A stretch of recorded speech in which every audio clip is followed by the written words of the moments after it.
Cheers. Hi, I'm Ciara from West Cork in Ireland, here on the Cape Clear Ferry with skipper Niamh ní Schull. We'll be departing shortly to Ireland's southernmost inhabited Gaeltacht island on a trip to Cape Clear. Good morning and you're all very welcome on board. We're departing Schull now and expect to arrive in Cape Clear in approximately 30 minutes.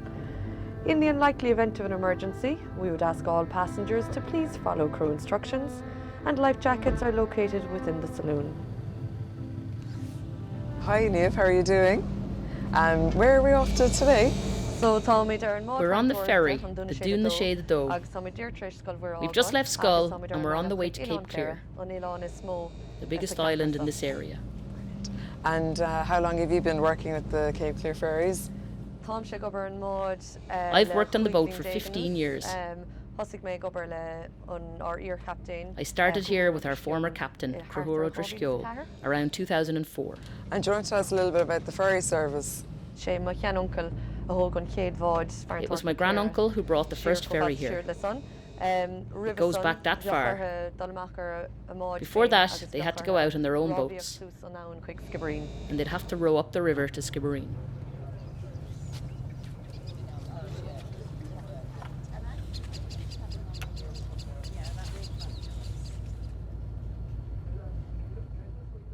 There's one boat that goes back, and that's 4:15, yeah.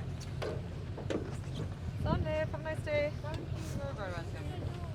Have a nice day.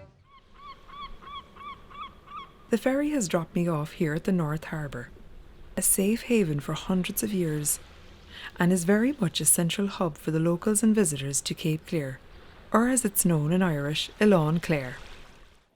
Cape Clear is 3 miles long by 1 mile wide and lies 8 miles off the coast of West Cork. I'm really eager to meet up with Diarmuid O'Driscoll, an archaeologist who knows an awful lot about early settlement and the Neolithic period here on the island.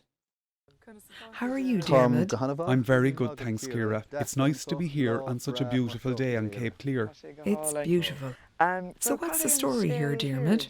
These are the Gaelán, the standing stones as they're known here on Cape Clear. The Cumulán standing stones, as we're in the townland of Cumulán on the east side of the island, and the stones are located here. And they've probably been here for 4 or even 5,000 years. So they're very ancient. There are 2 stones still standing, but there were originally more. There were at least 3, and there may have been a full circle. We have these 2 standing stones, and there's another one lying flat. The most interesting is probably the hole in the northern one. You can see that the hole goes all the way through the stone.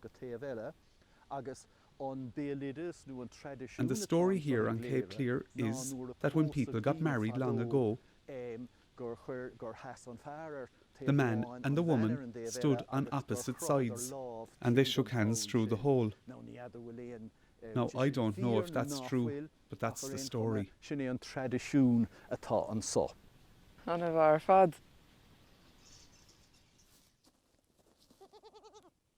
Here are some of Ed Harper's goats grazing on gorse. Visitors to the island can drop into Ed's farm and taste the local produce. From here you can see the relics of the signal tower and the original lighthouse, built in the 19th century. There are some fantastic walking trails here. I am heading from the north to the south of the island to meet up with Trina Leonard in her lovely garden. She runs a B&B called Ard na Gaotha. How are you, Trina? I'm very well, Ciara. Very nice to meet you here on Cape Clear. Thank you. Trina, you might tell us a little bit about the Irish language here on Cape Clear and how important it is to the heritage. Irish is the native language of the country, and it's the language of our people. I think Irish is really important. I probably got my love of Irish from my upbringing here. I was born and raised here. We spoke Irish at home. We spoke Irish at school. And that wasn't anything strange. And I think that's nice and important, because Irish is part of our heritage. But we must also remember that it's part of our future. It's not enough always to think back to our heritage. We have to look forward to the next generations. Thank you very much, Trina. This incredible spot is only a short walk from the B&B. It overlooks the South Harbour, and beyond the island to the south lies the famous Fastnet. Shortly, I'll be joining the Fastnet tour, where we'll be able to see this iconic landmark up close.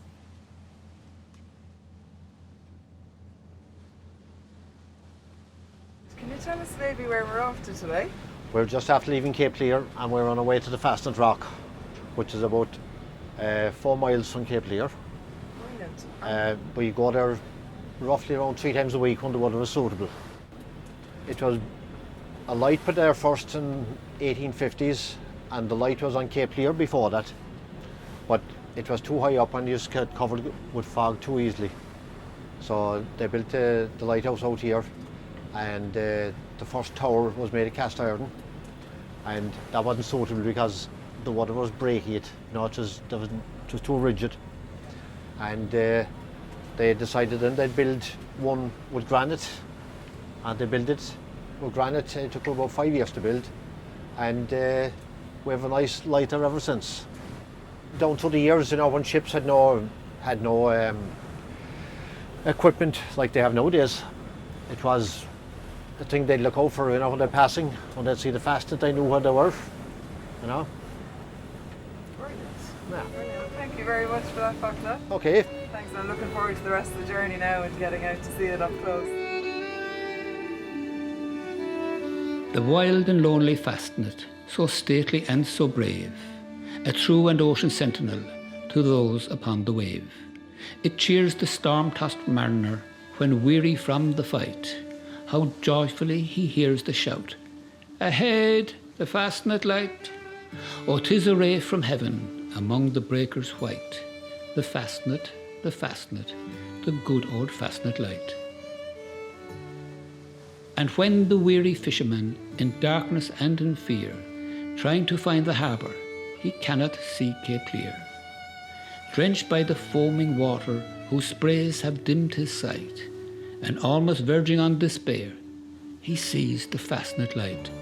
It points him out the harbour, it leads him o'er the bay, in the midnight endless storm where the wild winds have their way. It changes grief and sorrow to joy and glad delight, from drowning on that sunken reef to the good old Fastnet Light. Oh, 'tis a ray from heaven among the breakers white. The Fastnet, the good old Fastnet Light.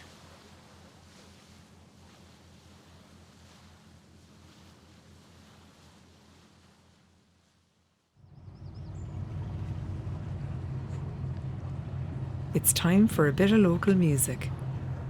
I'm off to the club.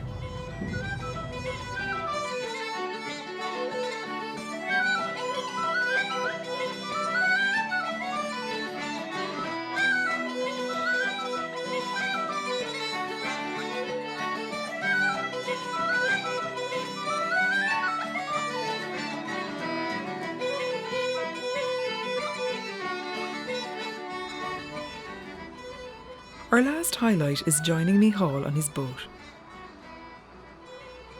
I asked him about fishing and its importance to Cape Clear. How are you, Micheál? I'm good. Speaking of fishing, there used to be much more fishing in Cape Clear. Not just here, but everywhere. Fish have become very scarce, and it's hard to make a living from it. So there aren't that many people fishing anymore.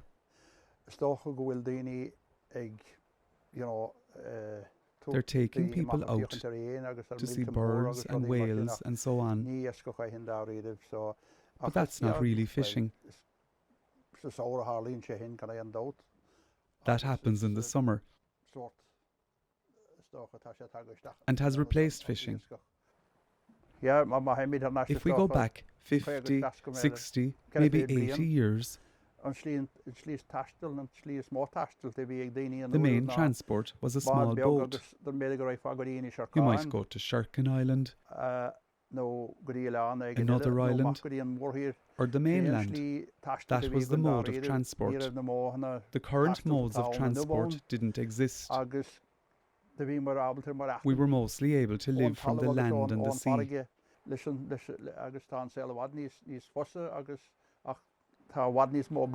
Life is easier, but there's more pressure, I think.